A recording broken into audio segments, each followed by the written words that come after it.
Hey you guys, welcome back to my channel. If you are new here, welcome. I am Ashley. I'm a homeschooling mom. I have 8 kiddos now. Let me adjust this a little bit. Since my last video, I had my last 4 videos I had were pre-recorded prior to delivery, and so I had those set up. So it has been a few weeks since I have recorded anything. So yeah, I've had a baby since my last video. I wanted to kind of steer away from homeschool for a quick minute or a few minutes. I'm going to try and sum this up as best I can to where it's not super long, because I feel like this is a health issue that I have dealt with twice now, and I'm bad about Dr. Google and Googling things, and I kind of tried to find legit people or posts or videos that I could relate to in my that had similar health issues as me. I think I mentioned in one of my videos previously that my last pregnancy I had preeclampsia at the end.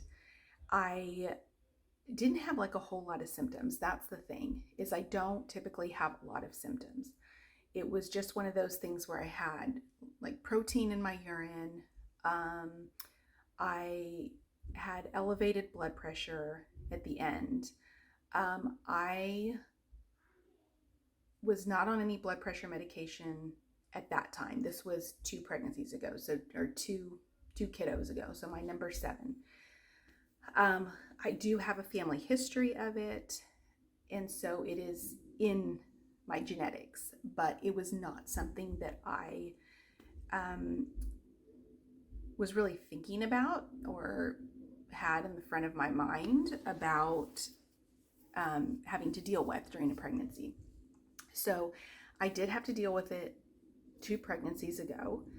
And not to get into details about that one, because it wasn't super eventful, other than after delivery I did have to have a little bit of intervention at the end, probably 3-4 days later, but it's so similar to this one, so I'm going to recap what my delivery was like for this one. I got on blood pressure medication after my number 7. A low dose, I was on labetalol, 100 milligrams once a day. This was after my blood pressure was under control. With this pregnancy, I continued to stay on labetalol the entire pregnancy. No issues. It is considered safe. Obviously, that's up to your doctor and you, but it is considered safe, or one of the safer drugs to use in the event that you have preeclampsia issues and you're trying to control your blood pressure. It controlled it pretty well up to about my norm, which was 130s over 80s-ish.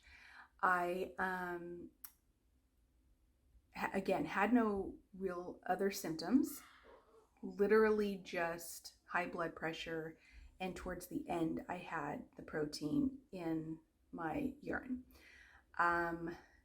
It was not something that I thought about would really be an issue because I was on medication.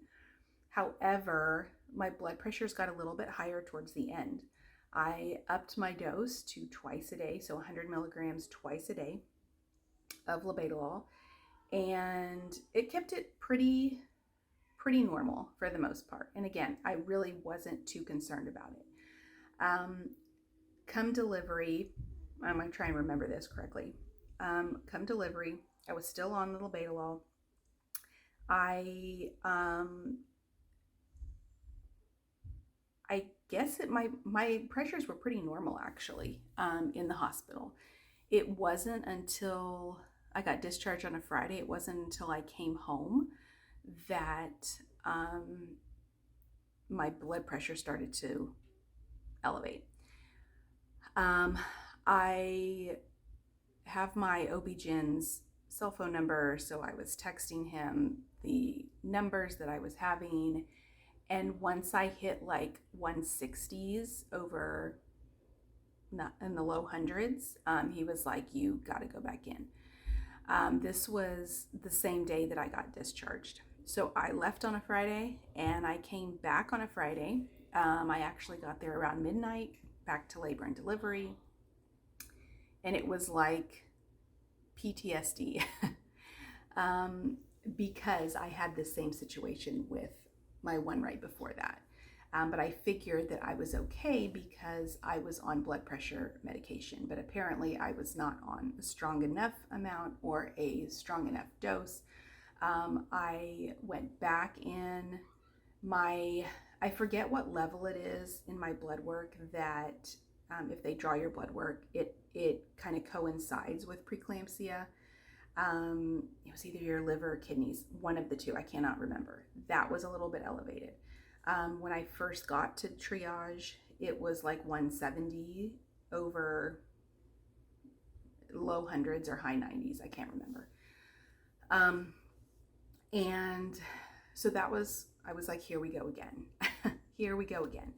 So I luckily had a lower dose of the magnesium sulfate IV. And if you have preeclampsia, you know what that is.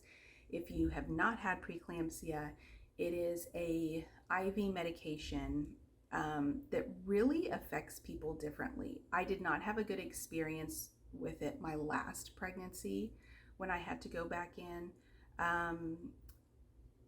But I think I was on a higher dose. The doctor that was on call at the time put me on a higher dose, and I think that was the issue.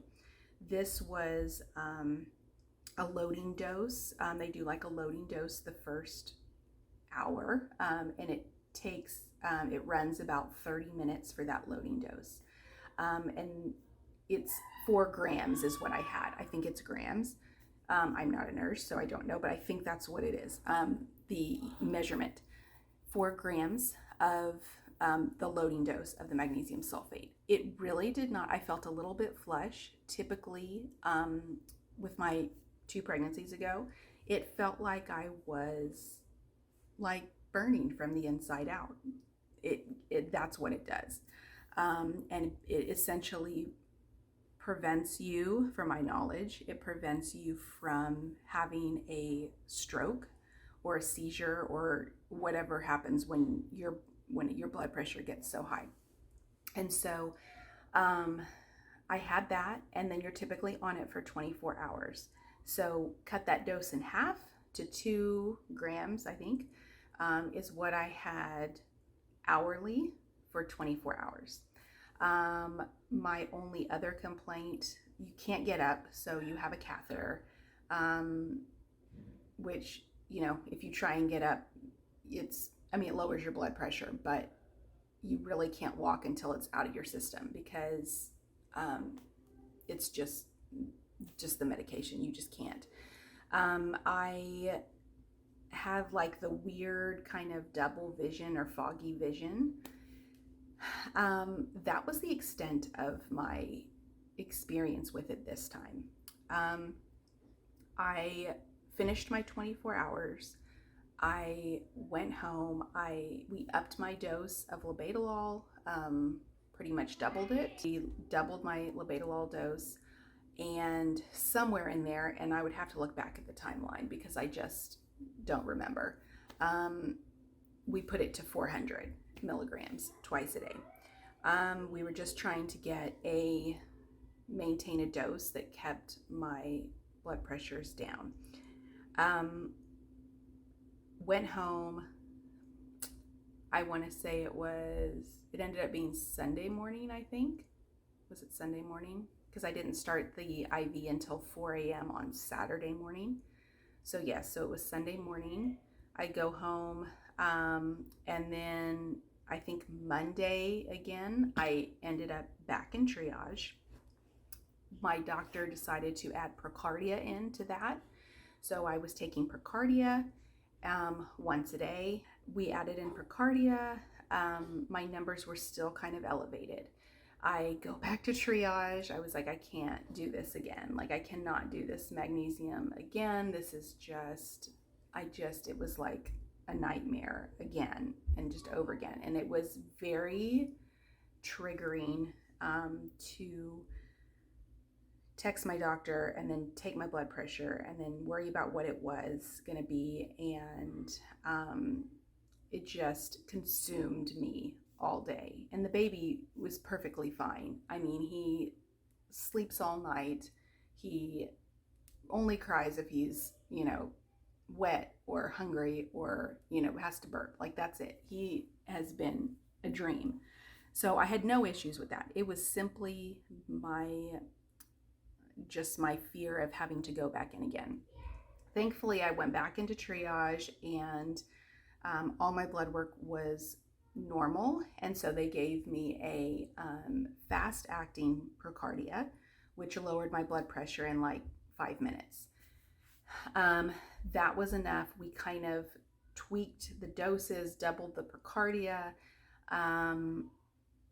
And when I got home, because I was just there for probably a couple hours.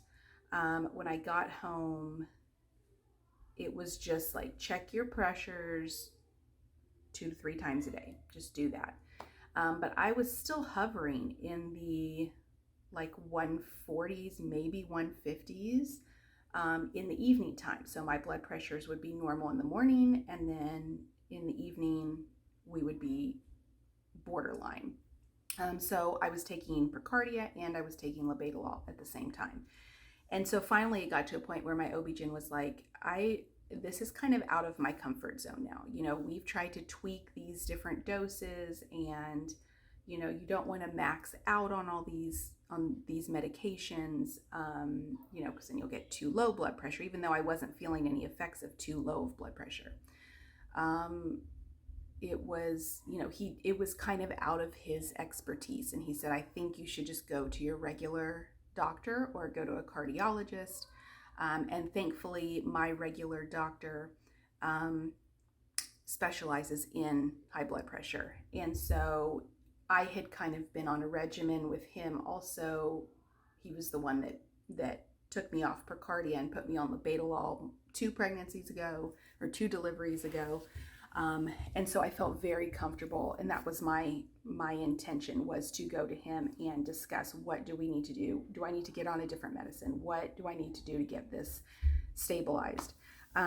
So I actually went yesterday, and it's interesting because just going to, and I remember feeling this when I had like anxiety issues when my oldest, actually I take that back. It was before he was born. I had some anxiety issues, just weird symptoms, of anxiety, and, always feeling like I had like a knot in my throat, like that kind of weird stuff. And I remember going to my regular doctor at the time and her prescribing anti-anxiety medication and being like, I feel so much better knowing that I have a plan. Whether or not this has started working or not, in my mind, I'm like, okay. And I think that was the problem, was that I was so terrified that my OB-GYN was going to send me back to have another magnesium IV that it was all consuming. So I went yesterday, we adjusted the medicine, we're splitting the labetalol up to where I have some in the afternoon and some in the evening, which whatever, I'm fine with. I don't care if it's inconvenient, just help me get my numbers normal.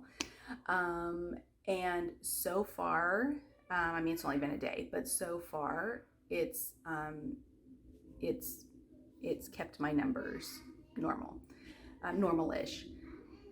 I know it'll take, a little bit of time for the doses to kind of, and everything to kind of stabilize.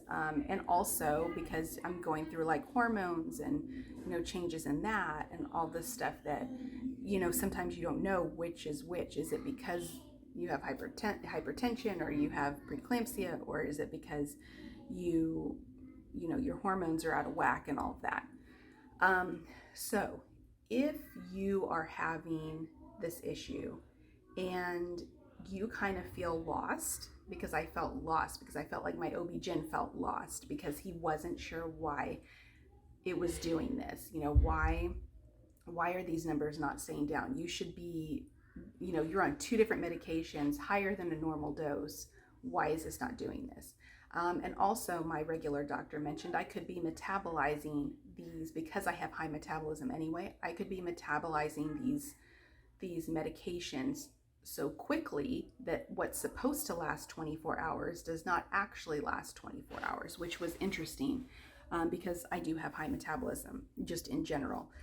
And so I just wanted to kind of put this out there and make this video because I felt like I just felt lost. Like, you read these horror stories about preeclampsia, and I'm like, well, I'm not anywhere near that. I didn't have this. I didn't have to stay in the hospital for 10 days. I didn't, that kind of stuff. And these horrible stories. And I'm like, well, I'm not anywhere like that, obviously, but it's still just so consuming. It consumes my mind. It consumes my days, because I just want my numbers to be normal without having to worry about it and without having that fear of taking my pressures again. I know some OB-GYNs want to treat you all the way through that postpartum period. So I am 2 weeks postpartum yesterday. And typically with the preeclampsia, for the most part, well, your 6 weeks is your postpartum. That's why you typically have your OB-GYN visit, for them to check you and make sure everything's normal at your 6-week mark, because that kind of ends your postpartum period. And my regular doctor has no problem treating me and adjusting things during my postpartum period, which I'm very thankful for. But I just want to put it out there that if you are having these issues and you feel lost and you feel like you don't know how your numbers are going to get back to normal, go to your regular doctor or go to someone that specializes in high blood pressure, hypertension, whatever, so that they can adjust the meds and they have the knowledge to adjust the meds. I love my OB-GYN, but I think there are some things that he just doesn't know enough about, and that's what he was kind of relaying to me. And so that was kind of the point where I was like, okay, I need to go have another opinion and figure this out. So, yeah, I just wanted to, for anybody that is dealing with this or is worried about dealing with this, it will get better. It will get better. Because I kept saying to my husband, what if it doesn't get better? What if it doesn't get better? It will get better. It is just a matter of tweaking those medications and the doses and figuring out and going to somebody that is knowledgeable in that area, because that is key. That way you're not just kind of playing Russian roulette with these medications and not knowing, luckily I don't have any side effects from these medications. So let me know if you have any questions about preeclampsia in general, about my experience with it or my treatment or anything like that. If you have any questions, feel free to reach out, because like I said, it was hard to find legit videos or information, because you just don't know what's accurate online and what's not. And this is coming from firsthand experience, firsthand knowledge in this crazy diagnosis. Now, again, I am nearing 40. I will be 40 in about a month and a half.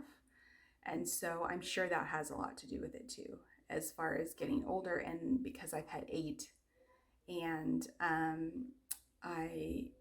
your body just doesn't always work the way that it used to 10 years ago or 14 years ago or 5 years ago. So anyway, let me know if you have any questions down below. I would be happy to answer anything. And if you have dealt with a similar situation, let me know also. I'm always curious and interested in what other people have gone through as well. So, all right, guys, take care. I will see you next time.